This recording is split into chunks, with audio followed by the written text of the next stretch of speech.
Bonjour Lomig, merci d'avoir accepté notre invitation à participer à cette conférence. Donc, on est vraiment ravis. Les OKR dans un département de transformation et d'innovation. Comment les déployer? Comment adapter ce framework? Et surtout, comment faire adhérer toute l'organisation à une démarche value-driven? Lomig va nous en parler et je pense voilà, il est en plein dedans et c'est vraiment une expérience toute fraîche qu'il va partager avec nous. Je te laisse la parole, Lomig, et merci d'avoir accepté d'être parmi nous. Merci beaucoup Leïla, et merci aux organisateurs de me donner le plaisir de partager un peu cette expérience. Alors, comme l'a dit Leïla, je suis en plein dedans, dans tous les sens du terme, c'est-à-dire qu'on est en plein au milieu du gué de la mise en place de ces OKR dans la direction dans laquelle je travaille. Et puis, on est en plein dedans parce que c'est le chantier, quoi, c'est le bazar, hein. Donc, je vais essayer de vous partager ça de manière très transparente. Alors, le plan de mon exposé, il est assez simple. Je vais d'abord effectivement me présenter et puis présenter l'entreprise dans laquelle je travaille. Je pense que c'est toujours important et utile de savoir un peu qui raconte son histoire. Ensuite, je vais vous donner un petit peu de contexte parce qu'on est dans un contexte particulier. Je suis dans une direction qui vient tout juste de se réorganiser, donc ça rajoute une petite complexité ou en tout cas un peu de piment dans l'histoire. Et puis ensuite, j'essaierai de vous faire un retour d'expérience assez factuel et transparent de ça veut dire quoi de mettre en place des OKR. Donc, c'est quoi les OKR et en gros, concrètement, quelles sont les étapes qu'on a pour l'instant franchies et puis quelles sont un peu les étapes à venir.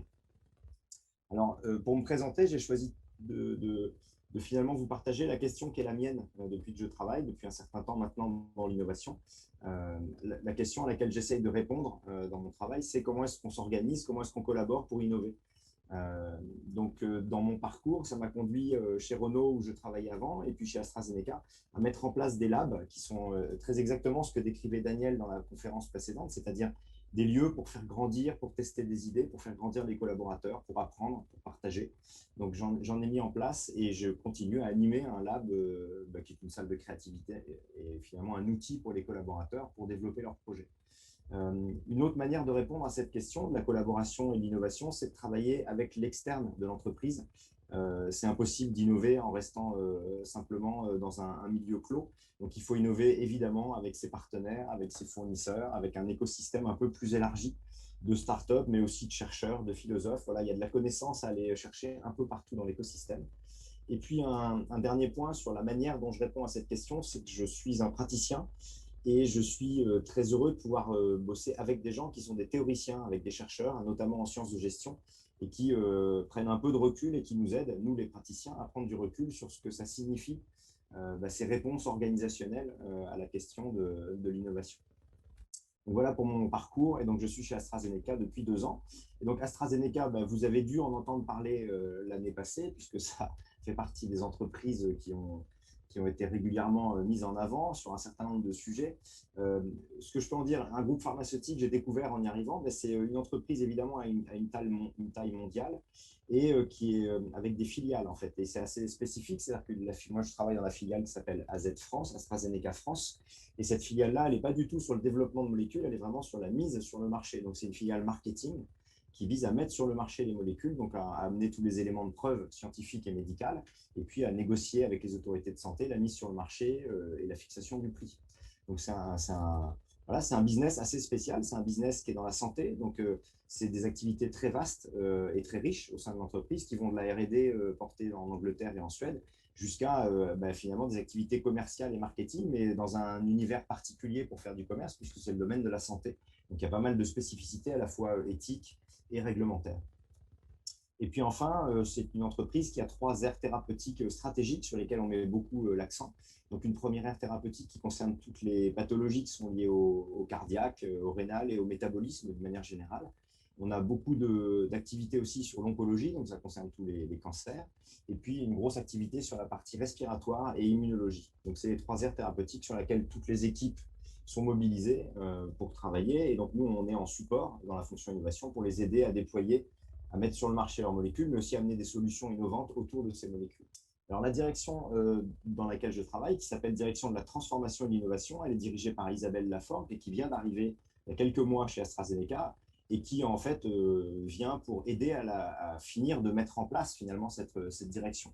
Donc c'est une direction qui est en cours de construction et qui s'est structuré autour de 3 pôles. Un pôle qui est dirigé par Christophe Dufour et qui s'occupe de mettre en place des services digitaux de support aux patients ou aux médecins. Une direction qui s'appelle Hub Innovation, qui est dirigée par Gwenaël Jacquan, ma collègue, et qui vise à aller travailler avec l'écosystème et à structurer les relations avec l'écosystème, notamment d'innovation et les startups. Et puis une troisième direction dans laquelle je suis moi, qui s'occupe de la transformation de l'organisation et des compétences, dirigée par Sébastien Bellier. Et donc nous, on s'occupe de tous les sujets qui sont un peu plus transformatifs, on va dire, même si moi, je suis par mon activité de responsable du lab plutôt en transverse sur ces trois activités. Alors, on s'est mis, comme disait Léla, on s'est mis les pieds dedans. On a décidé qu'on allait mettre en place une démarche OKR. Alors, je redis en 2 mots ce que c'est la démarche OKR. Donc, de manière très simple, c'est une manière de piloter et d'avoir des objectifs partagés, alignés avec la stratégie de l'entreprise et qui sont axés sur le pilotage par la valeur. Donc, on sort un peu de l'approche par les livrables et on met l'accent sur la valeur. Donc, quelle est la valeur de ce que je suis en train de viser? À qui je vais livrer cette valeur, à qui elle va servir. Donc, ça force à être centré sur l'utilisateur et sur la valeur qu'on lui apporte, quel que soit l'utilisateur, que ce soit un client interne ou externe. Ensuite, KR, c'est Key Result, ça veut dire que ce n'est pas juste je vise quelque chose, c'est je vise quelque chose et je me donne les moyens et je partage ces moyens-là en interne, dans l'organisation, de mesurer où j'en suis. Donc, les Key Results, c'est la manière de mesurer où on en est par rapport à ses objectifs. Donc, si je prends un exemple très concret, si mon objectif, c'est d'aller de Marseille à Paris en voiture, le key result, ça va être la distance qui me reste à parcourir pour aller à Paris. Voilà, je saurai exactement où j'en suis de l'atteinte de mon objectif avec ce key result. Et il n'y aura pas de discussion autour de ça. L'idée, c'est d'être très factuel et de ne pas discuter pendant des heures de savoir où on en est, mais plutôt de trouver des initiatives ou des projets qui permettent d'aller dans la direction de cet objectif. Donc, cette démarche-là, elle permet d'avoir un espèce d'alignement en mettant en place ce système-là d'objectifs, de key result et puis de projets reliés à des key results. Ça permet d'aligner un peu tout le monde et de se dire, je sais en quoi mon projet, mon initiative contribue à atteindre cet objectif. Donc, ça permet de discuter de tout ça. Et évidemment, ce n'est pas statique. Je mets une image là qui vaut ce qu'elle vaut, mais qui explique que c'est quand même bien un processus qu'il faut animer avec un certain nombre de rituels et un rythme à la fois sur une maille de quelques semaines, mais aussi sur une maille de 3 mois pour faire une roadmap, et puis de manière annuelle, de reboucler avec les objectifs stratégiques de l'entreprise dans laquelle on se trouve. Donc, il y a un côté apprenant, et je mets à jour régulièrement ces objectifs et ces key results. Donc, voilà dans les grandes lignes. Je ne reviens pas en détail là-dessus, je pense qu'il y a d'autres personnes qui vont vous en parler de manière plus précise, mais c'était pour donner un peu l'overview de l'OKR. Alors, qu'est-ce que c'est les étapes qu'on a franchies? Je mets le logo de School Lab parce qu'on a travaillé avec Leila et puis, notamment, et puis les équipes de School Lab pour mettre en place OKR, parce que même si on en avait une petite idée de ce que c'était, il y a quand même tout un framework méthodologique qui est important de s'approprier. Donc, les étapes qu'on a franchies, c'est simple. On a commencé par faire avec School Lab une photo. Donc, on a fait on a répondu à des questionnaires, à des interviews pour faire une photo de départ de la situation d'AstraZeneca France en termes de business agility, en termes de structuration de ces processus et de la manière dont on gère notre portefeuille de projets en lien ou pas avec les objectifs de l'entreprise. Donc la photo a plutôt confirmé ce qu'on pensait, c'est-à-dire qu'on n'était pas très bien organisé, pas très structuré en termes d'alignement, trop de projets, pas très focus en termes d'organisation. Donc ça a confirmé les constats qui nous avaient conduit à se dire qu'il fallait qu'on mette en place OKR, mais c'est toujours bien de savoir à quel endroit il y a vraiment des choses à aller faire bouger. La deuxième étape, assez copieuse en termes de travail, c'était de faire une première version de ces OKR. Donc, quels sont les objectifs de la direction? Donc là, ça se jouait surtout entre les 4 managers que je vous ai montré sur le slide précédent, c'est-à-dire quel est l'objectif de cette direction, quel est l'objectif de chacune des sous-directions, et compte tenu des différents projets des personnes qui bossent dans cette direction, qu'est-ce qu'on peut dire des objectifs, des key results et de comment on va ranger les projets par rapport à ça. Donc, c'est un gros travail de fond qui demande de discuter, de s'aligner, de critiquer, de changer, de modifier. Donc, c'est déjà une première grosse étape qui a été franchie. Et puis, la deuxième qu'on a fait très récemment, ça a été entre guillemets, de partager ça avec tous les collaborateurs de la direction. Donc, on est un peu plus d'une vingtaine. Et donc, de se dire, chacun fait la fiche ou récupère la fiche de ses projets et essaye de les positionner par rapport aux 3 objectifs principaux qui ont été définis par les managers. Et puis, on essaye de voir sur quel key result moi, mon projet, il vient faire bouger quel key result. Est-ce que je suis capable de me rendre compte et de mesurer à quel endroit mon projet vient contribuer aux objectifs de la direction dans laquelle je travaille. Donc, c'est un gros chantier. On est en plein dedans, on n'a pas fini. Je ne prétendrai pas du tout en être un expert, mais on a commencé à bien s'approprier le cadre méthodologique. Et ce que je me propose de faire pour terminer la conférence, c'est de vous partager un petit peu ce qu'on a appris depuis quelques mois en mettant en place cette démarche. Alors, je commence par les difficultés, les points qui sont un peu compliqués, mais qui font partie en fait de la démarche, hein, qui ne sont pas des difficultés entre guillemets négatives, qui sont plutôt des points d'effort. Le premier, c'est que la démarche OKR, de mettre ça en place, ça met l'accent et ça vient gratter là où ça fait mal. C'est-à-dire que quand il y a un projet qui n'est pas en lien avec les objectifs, ça pose quand même quelques questions. Est-ce que le projet il sert toujours à quelque chose? Est-ce que les objectifs sont bien écrits? Donc ça provoque pas mal de discussions qui peuvent être assez inconfortables. Donc il faut l'avoir en tête, je pense, quand on se lance dans une démarche OKR. Ça ne va pas être de tout repos. Ça va générer de la vraie discussion où on va se demander bah, c'est quoi la valeur de ce projet en fait. Si je ne suis pas capable de dire à qui j'amène de la valeur, est-ce que ça vaut le coup de le continuer ce projet en fait. Donc ça aide à se focuser, probablement à prioriser, voilà, et ça met l'accent sur les vraies questions. Le deuxième truc qui était plus en lien avec le cadre méthodologique qu'on nous a apporté, c'est que c'est un très beau cadre. Ce que je vous ai montré tout à l'heure avec les objectifs, les key results, tout est bien rangé. Bon, c'est pas comme ça dans la vraie vie. En fait, dans la vraie vie, il y a plein de projets qui sont en cours et c'est pas parce que tout n'est pas bien bordé qu'on va les arrêter pour autant. Donc, il y a une espèce de travail à faire d'appropriation du cadre méthodologique pour l'emmener et l'ancrer dans le réel de la vie de notre équipe, de notre entreprise, des sujets qui sont en train d'être travaillés. Et donc, bah oui, cet attrapage là, du cadre méthodo et de l'adaptation dans la vraie vie, bah, ça force à se regarder dans le miroir, en fait. Ça force à regarder où sont nos faiblesses, nos forces, qu'est-ce qu'on va savoir faire tout de suite, qu'est-ce qui va prendre plus de temps. Voilà. Et à propos de temps, bah, ça permet de mettre l'accent sur un troisième point, c'est qu'une fois qu'on a eu la formation au tout démarrage avec School Lab de l'OKR, on se projette tout de suite dans une boîte qui fonctionne super bien, où tout est bien cadré, bien, où la valeur est explicite, où tout le monde est bien d'accord. Mais non, c'est pas comme ça que ça se passe, c'est plus lent. Et donc, il faut assumer que c'est une démarche de moyen ou de long terme. En fait, c'est quelque chose qui se met en place sur plusieurs mois et qui va, à mon avis, il va nous falloir une bonne année pour se l'approprier, pour l'intégrer pleinement dans nos processus et dans notre manière de travailler. Alors ensuite, si je vais maintenant sur les gains, parce qu'on a déjà vu un certain nombre de choses très positives sortir de tout ça. Le premier, et j'en ai déjà parlé, c'est que ça permet ça force un échange en fait, ça force un échange très riche sur, ben, on est là pourquoi en fait, cette direction-là, elle est là pourquoi, elle sert à quoi dans l'entreprise, c'est quoi ses objectifs, comment est-ce qu'on les articule avec les objectifs stratégiques de la filiale française, d'AstraZeneca. Ça force des discussions entre les managers sur est-ce qu'ils sont bien alignés sur ces objectifs et ces enjeux. Ça les force à aller discuter avec leur propre manager au cran du dessus pour aller vérifier qu'on est bien dans la roadmap de la boîte et qu'on n'est pas en train de tirer de travers. Donc ça fait accoucher un certain nombre de sujets, de discussions qui sont très très riches et qui sont à mon sens indispensables si on veut eh bien, réussir à faire, à mon avis, le bénéfice principal de la démarche, qui est de réussir à s'aligner en fait, de donner du sens au travail au quotidien, d'être sûr qu'il n'y a aucun collaborateur qui met de l'énergie dans des projets alors que ces projets sont finalement pas tout à fait bien alignés avec ce qu'on cherche à faire. Il y a des projets historiquement qu'on continue à travailler parce qu'ils sont là. Donc, c'est plus très bien pourquoi on les fait. Ça vaut le coup de se poser la question de quelle valeur ce projet il amène, parce qu'il y a un côté aussi d'économie dans toutes les entreprises. On n'a pas des ressources infinies. Et donc, il faut aller regarder, de mettre les ressources là où on amène la valeur maximale. Donc, ça permet ce travail-là sur l'alignement et sur le fait de redonner du sens à un certain nombre de collaborateurs dans la manière dont ils s'impliquent dans les différents projets. Et puis un gain que je trouve moi à titre perso, mais c'est lié à une petite névrose personnelle. Moi, je suis un clarificateur dans mon profil. Et du coup, je trouve que c'est un formalisme qui peut avoir des aspects peut-être un peu complets, un peu lourds, mais qui par ailleurs force et force à expliciter à peu près tout ce dont on est en train de parler. Ça force à dire quel est le type de valeur qu'on cherche. Quand on parle de key result, ça force à dire, OK, et je vais le mesurer comment, l'avancement avec ce key result, comment je vais calculer ce key result. Donc ça force à clarifier énormément de choses. Et donc, c'est très bénéfique pour le fait collectivement de partager nos modèles mentaux. Il y a un point que je n'ai pas mentionné tout à l'heure dans la démarche qui me paraît central, c'est que les key results et les objectifs sont rédigés avec des hypothèses sous-jacentes.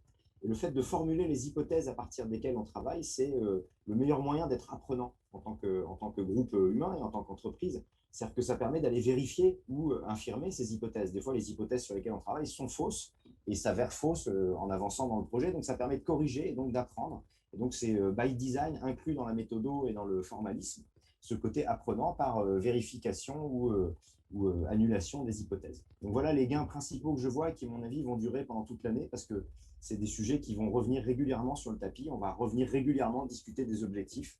Est-ce qu'on a toujours les bons projets pour répondre à ces enjeux-là et ainsi de suite. Donc voilà les gars. Et je voulais terminer, avant de laisser un peu de place à des échanges, par une petite réflexion personnelle. Moi, ça fait plus de 10 ans que je travaille dans l'innovation, sur la créativité, sur la manière d'articuler les travaux qui sont un peu dans des phases d'émergence et d'exploration avec le business, parce que c'est l'enjeu dans toutes les boîtes, quand on est sur des fonctions innovation, il y a toujours, effectivement, ça a été mentionné dans les confs précédentes aussi, il y a toujours quelqu'un à un moment qui va dire oui, d'accord, c'est sympa vos projets d'innovation, mais ça me rapporte quoi? Ça rapporte quoi à l'entreprise? Et donc, il y a besoin d'avoir cette discussion, en général, toujours sur l'innovation, sur la valeur. Et c'est justement un des points que je trouve majeur dans mon activité qui est liée à l'innovation, que les OKR amènent, c'est que ça met la valeur au centre des discussions. Ça l'explicite, ça force à se mettre d'accord, ça force à en parler, ça force à aller la tester, ça force à aller la vérifier, la mesurer. Et donc, je pense que rien que pour cette raison-là, OKR est nécessairement un bon outil pour les innovateurs, notamment dans la phase où on commence à avoir des projets qui apportent de la valeur, mais qu'il faut venir ancrer dans le business. Ben, le seul moyen, c'est de discuter et de parler de la valeur. Donc, c'est un premier levier qui me paraît essentiel. Le deuxième, c'est que c'est une méthodo et un cadre qui permet de se poser plein de bonnes questions que des fois, on ne se pose plus. Ça soulève le tapis, quoi. Ça vient poser les questions qui grattent. Mais pourquoi vous avez autant de projets alors que vous êtes 20? On s'est rendu compte qu'on avait plus de 65 projets à 20 personnes. À un moment, on se dit, mais il y en a peut-être trop. Il y en a peut-être certains qui viennent taper dans les mêmes poches de valeur ou qui viennent faire bouger les mêmes qui risottent. Donc, on pourrait peut-être se regrouper, avoir moins de projets, être plus nombreux sur les projets. Ça force à poser des questions sur qu'est-ce qu'on vise à faire, qui sont toujours des questions qui peuvent être délicates, qui nécessitent de l'alignement, du temps, de la synchro, d'aller discuter avec pas mal d'acteurs. Donc ça permet aussi d'aller, comme je disais tout à l'heure, valider ou infirmer nos hypothèses. Donc ça permet de reconfigurer un peu les connaissances qu'on utilise pour travailler. Et donc ça, c'est également un point commun avec l'innovation. Dans l'innovation, il y a une grosse partie du travail dans la partie d'émergence et dans les phases amont des projets qui consiste à aller chercher des connaissances nouvelles et à reconfigurer la base de connaissances de l'entreprise. Donc à ce titre-là, c'est aussi un très bon outil, un très bon levier.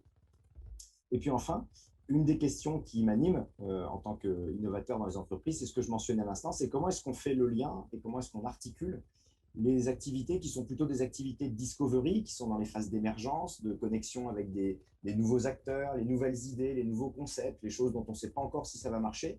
Et puis la phase où on commence à les incuber, à les tester la valeur, et puis ensuite, il faut arriver à les raccorder, à les ancrer dans les processus de l'entreprise et au business. Et je trouve que OKR est une très bonne manière de faire ça et d'avoir le scope complet et d'avoir des idées qui sont dès le début estimées, évaluées, secouées en termes d'évaluation de la valeur. Je pense que c'est un bon levier pour garantir un passage de relais. Et en fait, l'innovation est souvent une histoire de passage de relais.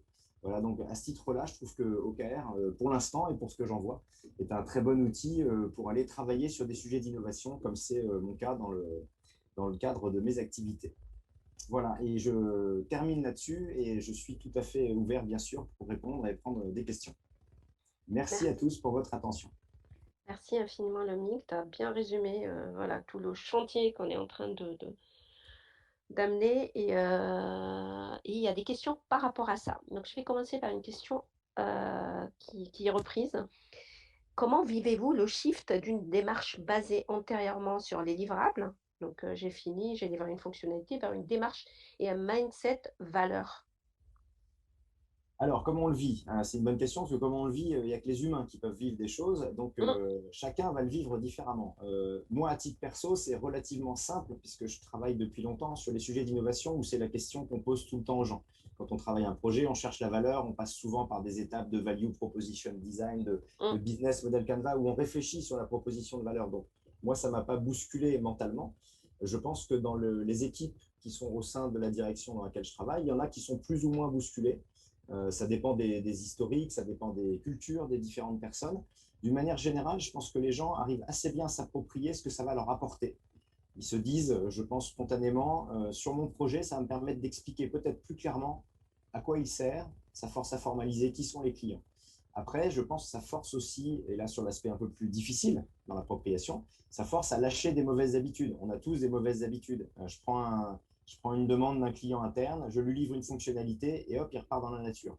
Ben là, ça force à aller un petit cran plus loin. Ça force à se demander quelle est la valeur de la fonctionnalité que je lui ai amenée. mm, Peut-être de lui demander en amont qu'est-ce qu'il attend de cette fonctionnalité, pourquoi il me la demande en fait. Et puis mm. une fois que je lui aurai livré, ben, qu'on vérifie ensemble dans le temps que ça lui a bien amené la valeur qu'on avait dit que ça amenait. Donc ça force à travailler un peu en amont différemment, ça force à travailler en aval un peu différemment. Donc ça étend la plage de temps dans laquelle je vais travailler avec mes clients internes. Moi, je trouve ça plutôt passionnant, mais je pense qu'il y a des gens qui avaient pris l'habitude d'être dans du delivery assez, voilà, j'ai livré la fonctionnalité, le travail s'arrête, ça va les forcer à changer un peu le scope et le mindset. Donc, ça peut gratter, ça peut gratter. Mmh. J'ai une question, comment faire adhérer tous les collaborateurs à cette démarche? Et ça se rejoint, une autre question, avez-vous eu à convaincre des collaborateurs récalcitrants? Alors, on est en plein dedans, on est en plein dedans. Le comment, je serais bien présomptueux de vous dire que j'ai trouvé la recette magique. Il y a deux choses qu'on a utilisées comme levier pour convaincre et pour embarquer les gens.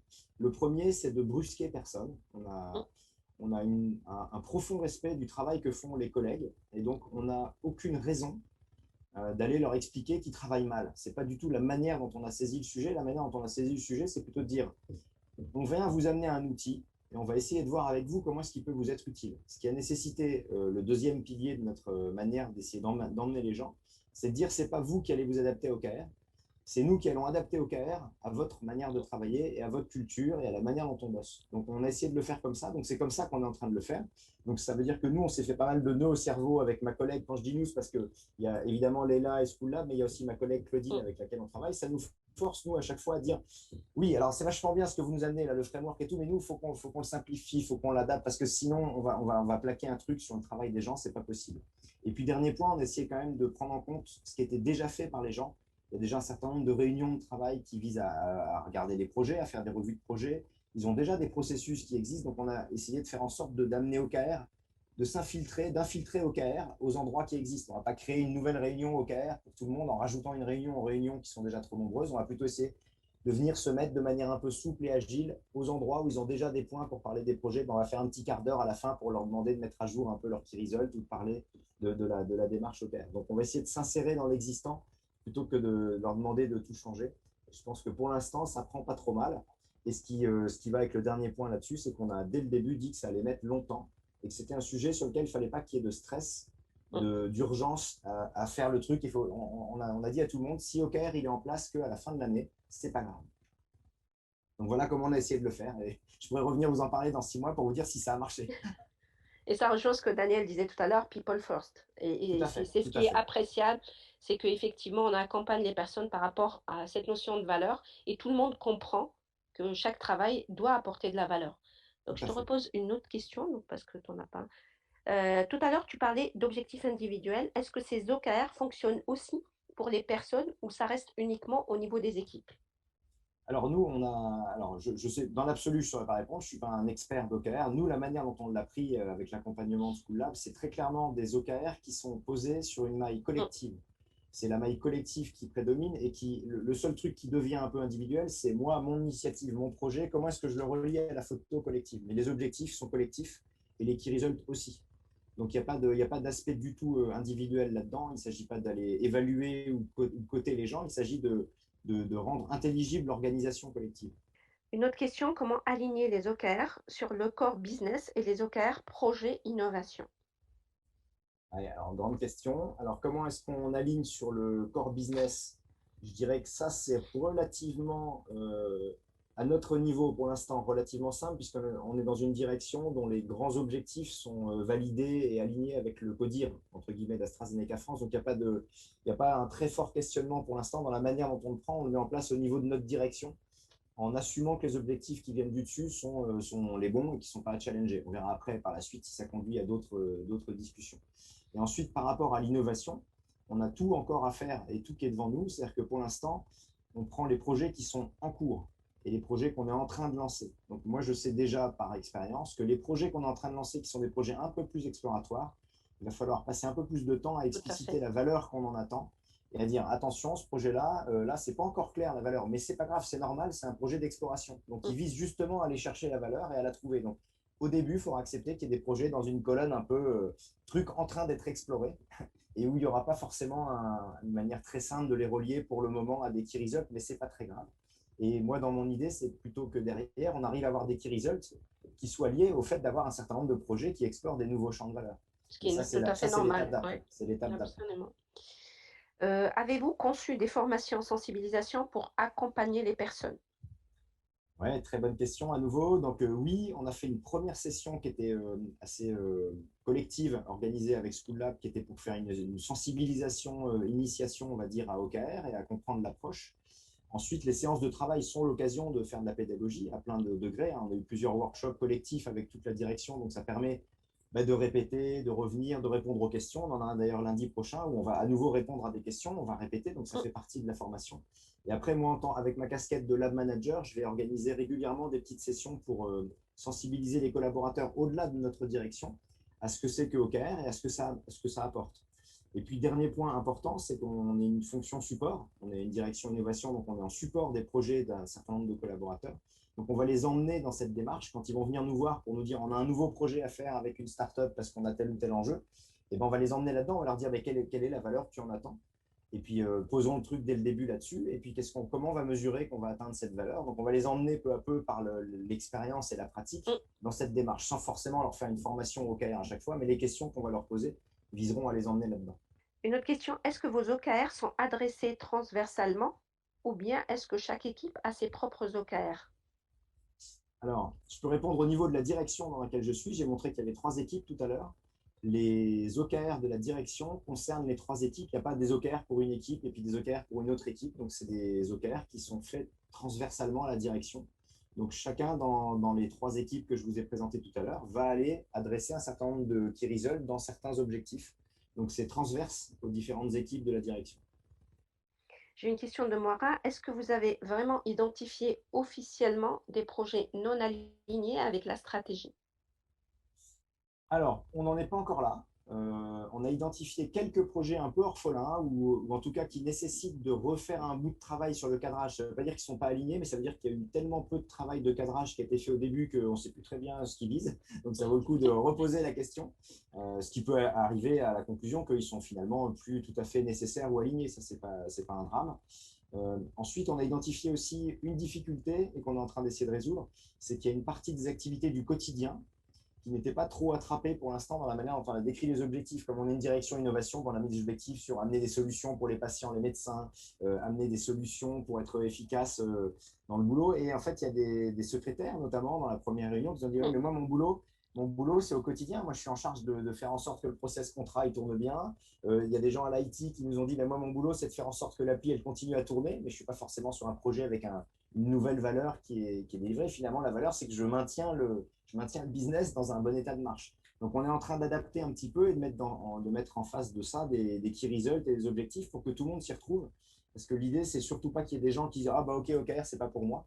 Nous, l'idée, c'est que tout le monde se retrouve dans la big picture qu'on dresse de la direction et que chacun trouve sa place avec ses activités. Ok, on a encore une minute pour poser une question rapidement. Euh, donc, il y a quelqu'un qui dit que la méthode existe. Pourquoi tout le monde en parle maintenant alors que les OKR existent depuis au moins 30 ou 40 ans? Tout à fait d'accord. D'ailleurs, dans mon ancienne compagnie chez Renault et d'ailleurs chez AstraZeneca aussi, hein, c'est des choses qui sont Ouais. utilisées à plein de niveaux de l'entreprise. C'est simplement que c'est connu, certes, mais entre quelque chose qui est connu et quelque chose qui est appliqué, ben, ce n'est pas la même chose.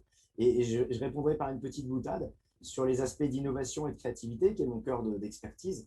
Ben, il y a pas mal de choses qui sont très connues depuis très longtemps aussi et qui sont pour autant pas du tout mis en place dans les entreprises. Typiquement, j'ai montré les 3 petites bulles Discovery, incubation, Mmh. accélération, qui est un cadre conceptuel très partagé maintenant dans la littérature en sciences de gestion sur l'innovation.